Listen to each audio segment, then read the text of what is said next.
All right, music fans, welcome back to the Real Music Observer. It's Dave, observing real music in real time for real people, just like you and me. Had some folks kind of send me some messages back regarding the Schon legal battle that is looming.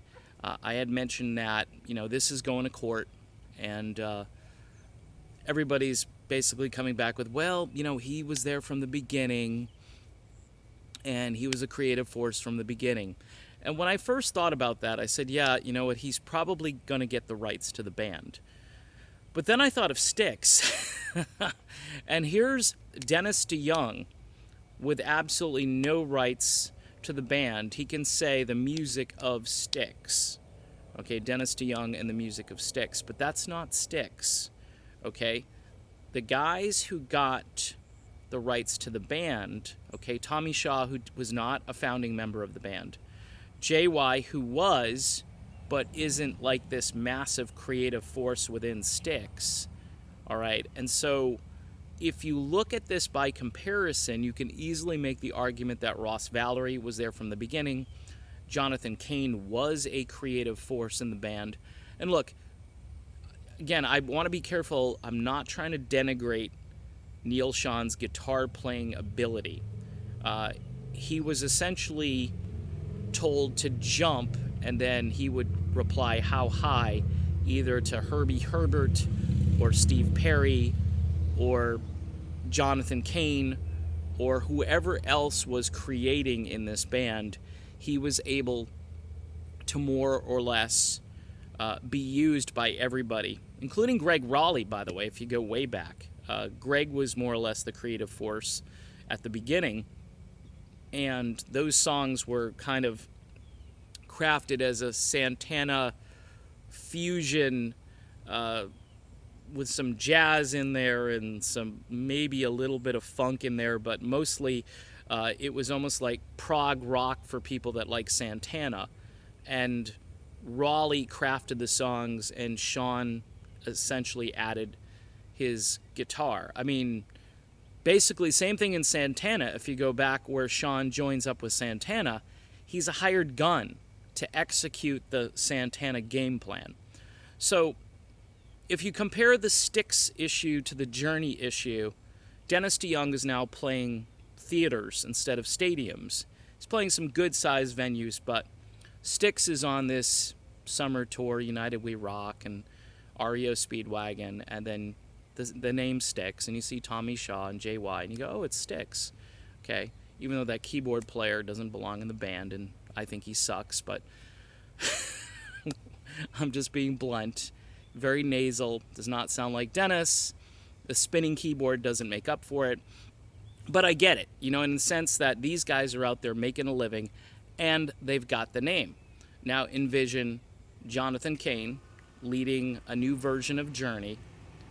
Who they have on vocals beats me. Could be Arnell for a while.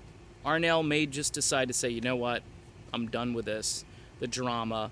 They brought me here, and now my life is upside down because of this turmoil. And, Neil Schon acting like, Philip Oakey in the Human League, basically saying, don't you want me, baby, to Arnell. And if you know the lyrics, I can put you back down too.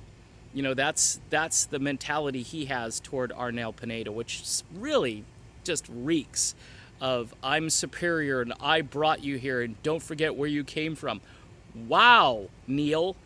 Wow. I mean, everybody came from somewhere, whether you're an American or you're from the Philippines. I mean, some of us had some rough beginnings, and he had enough talent to persuade you to bring him over here. So your attitude toward him really shows a lack of judgment on your part. Like so much of this, I've actually tried to be fair. I did a couple of videos critiquing Paula White. Those things have kind of gone viral because the religious community, people within Christian circles are watching them because there's some truth in those videos that can't be argued with or denied, all right? And you can argue with me all day long about certain aspects of Christianity, but I put him out there and people are eating him up, or they're dumbfounded, or they don't care because it doesn't concern them. But what I'm saying is I've really tried to see Neil Schon's side of this. And all I can see is a man who seems to be losing control of his own faculties, not necessarily of this band.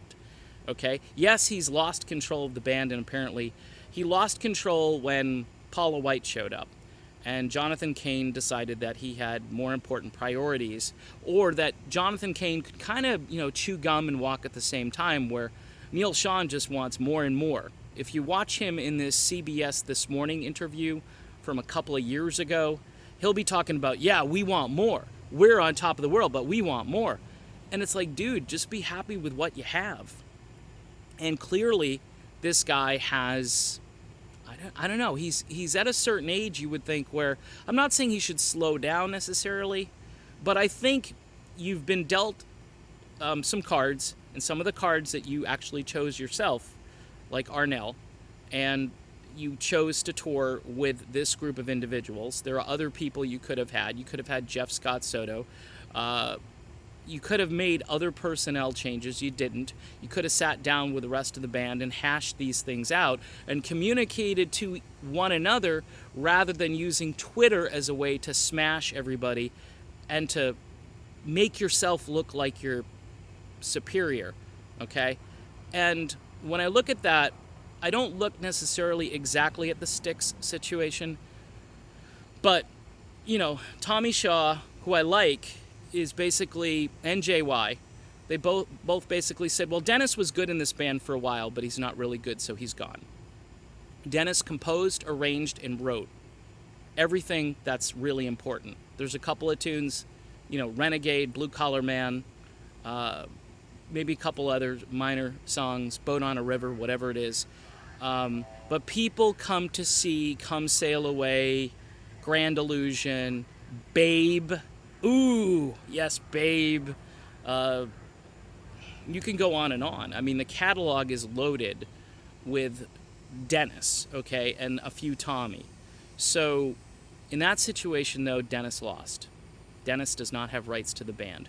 And I rail and complain all the time that the guys in Styx ought to let him back in. He's not going to do you any damage now. He's not trying to control you and tell you what to write and what to play anymore. I think he just wants to do a tour and call it Styx, because that's what it would be if he were at the helm. Now, the split, people can go see Dennis and they can understand that he's kind of the brains behind Styx. And they can go see Styx and see that Tommy is kind of the brawn behind Styx, okay? That's how that worked out. Same thing here. Neil Schon, kind of the brawn behind Journey, whereas the guys who are left, whether it's Cain, Valerie, I haven't talked about Steve Perry because I have a hunch Steve just wants to do his own thing and not be a part of this hot mess that has become, soon to become a legal battle. That's what it looks like.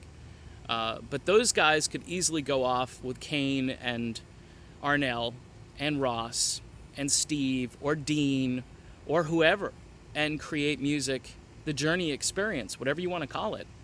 It's something slightly different. The music of Journey featuring blah, blah, blah, blah. And they would win that battle in court because Jonathan Cain has the most downloaded song in the history of music. So the court's going to look at that and they're going to say, well, he's a creative force.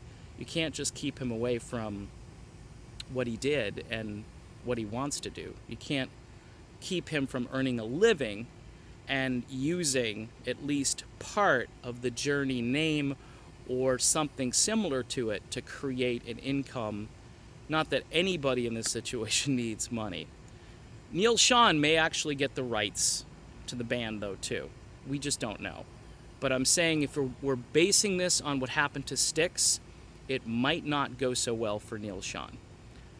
This is Dave. This is the Real Music Observer. And we will be back again observing music very soon. Talk to you then.